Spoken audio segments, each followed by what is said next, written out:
So,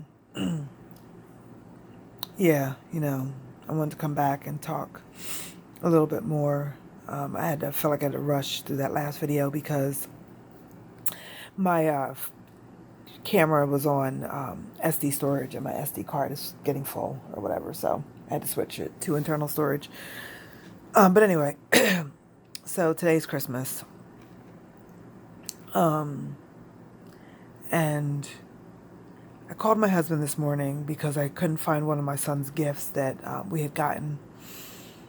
And even though he texted me about it the other day, I guess somehow I missed it in the text message because there was a bunch of stuff in the text that he had sent. So I completely missed that he had told me where the gift was. He made sure to remind me that he had texted me that the other day. But so I called him this morning to ask him about that and also just to, say Merry Christmas. And I asked him if we could talk for a few, and he said okay, and so we tried to talk. 2.5 hours later, it ended with him yet again raising his voice, yelling, not wanting to listen, and eventually hanging the phone up on me. That's his defense mechanism. Whenever he can't handle his feelings, or whenever he is not getting his way, he runs. He'll hang up. He'll leave the room. He'll leave the house. Whatever he needs to do to get away, he will completely escape.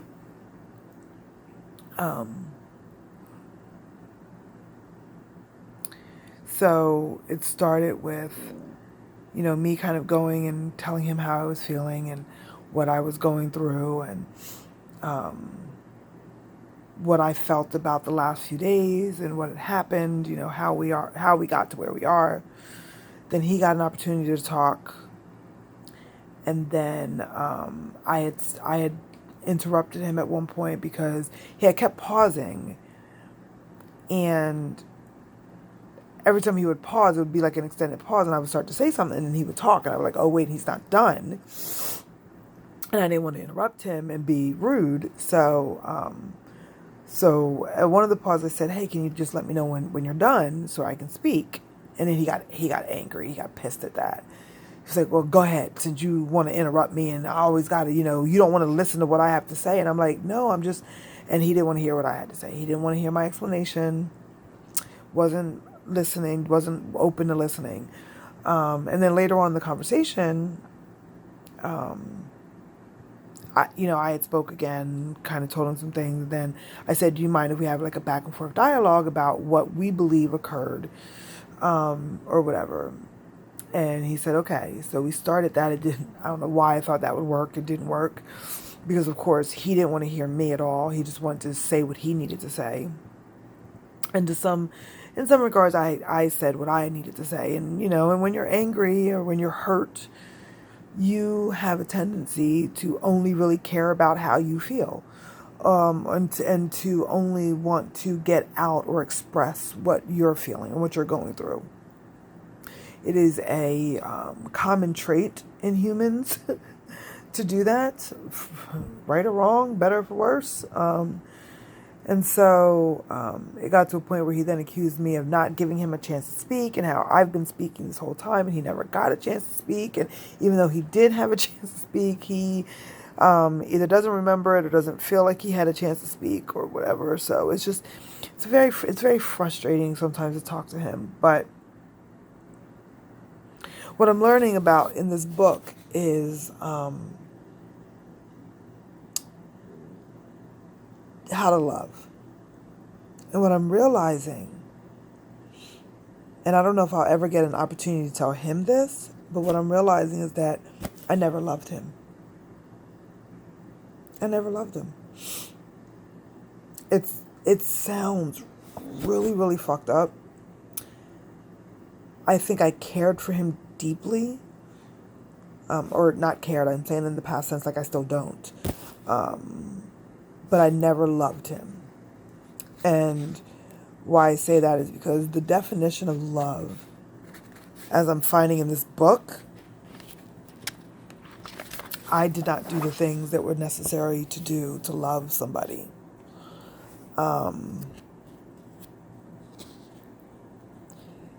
Like for instance, this book says, understanding is love's other name. If you don't understand, you can't love.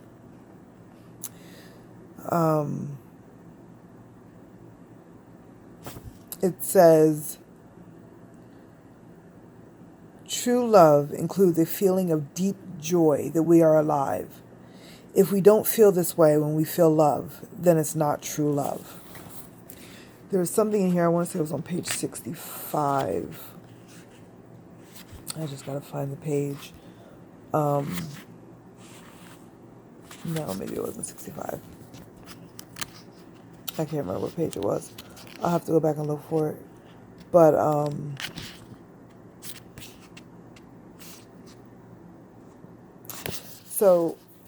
page 64, there's this section called the practice of metta. And it says, to love is, first of all, to accept ourselves as we actually are. The first practice of love is to know oneself.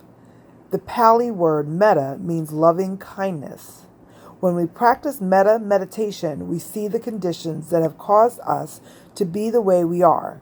This makes it easy for us to accept ourselves, including our suffering and our happiness. When we practice metta meditation, we touch our deepest aspirations.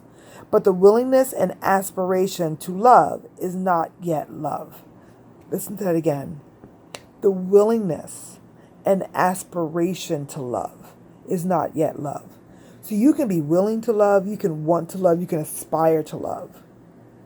But just because you have that willingness and that desire or aspiration doesn't mean that you've yet understood what it means to love somebody. It says we have to look deeply with all our being in order to understand the object of our meditation. The practice of love meditation is not autosuggestion. We have to look deeply at our body, feelings, perceptions, mental formations, and consciousness. We can observe how much peace, happiness, and lightness we already have.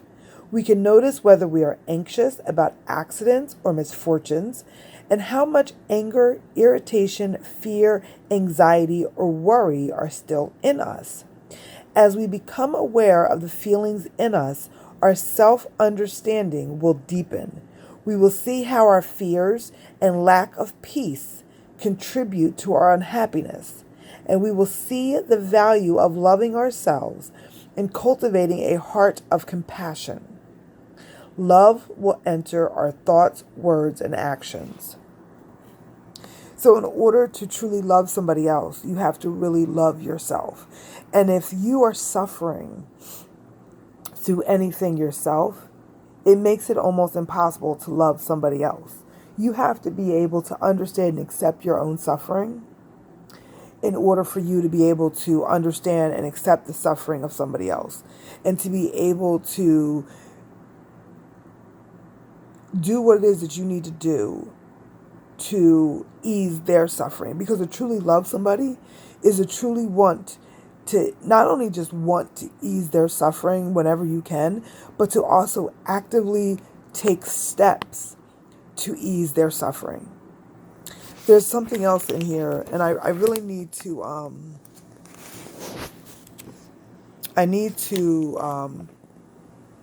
bookmark things.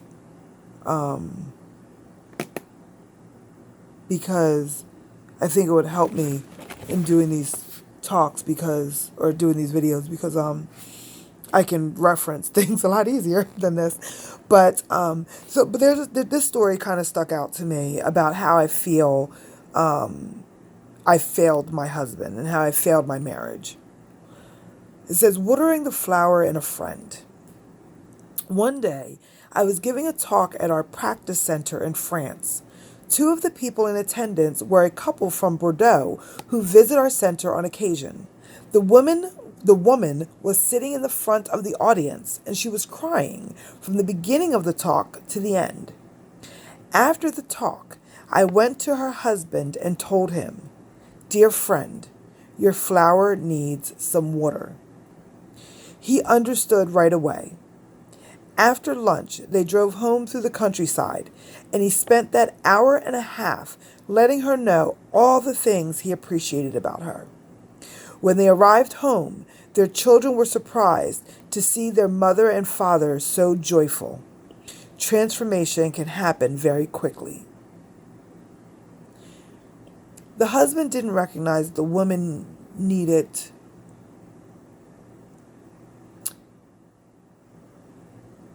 life spoken into her. For lack of a better term, that's what she needed. She needed to have life spoken into her. And the monk recognized this as he saw this woman crying in the audience. And he told the husband, your wife needs to be watered. See, where I failed my husband, where I failed my marriage, is that far too often I was more concerned about his inability to water me or to provide me with what I needed or to ease my suffering and my pain, that I failed to water him. I failed to give him what he needed. I failed to speak life into him. I failed to ease his suffering. When he was going through different things during the course of our relationship, I made it seem like it was inconvenient. Oh, you're sick again. Oh, what is that going to do to me? Now I got to do this. I got to do that. Or, oh, what do you mean you're depressed? Like, can't you just get up and do what you got to do? You know? What do you mean you're tired or you have a migraine? Oh my God. Again, like it's always the same excuse with you. Right? So that was usually my response, right? It was rare that my response was, "Baby, I'm sorry that you're feeling that way. What can I do to help?" Or, "Why don't you just rest and relax? I'll take care of the kids or the house or dinner or whatever it was that I was expecting him to do." And I'm not saying I never did it, but if somebody was keeping score,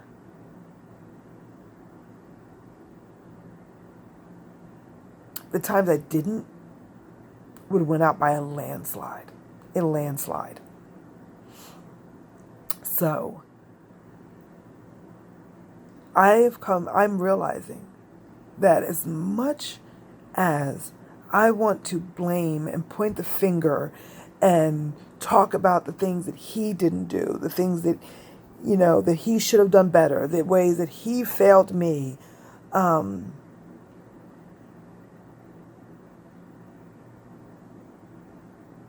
failed. I failed my husband.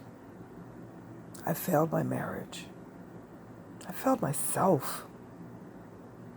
You know the saying, when you point a finger, you have 3 more pointing back at you, right? Look at that. 3 fingers pointing at me. 1 finger pointing at him.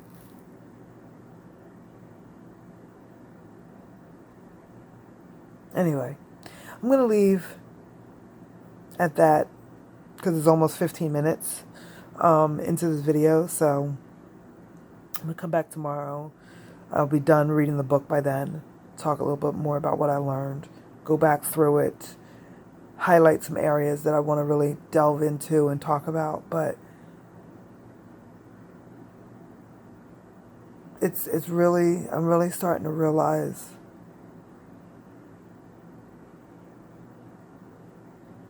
a lot. Day 3.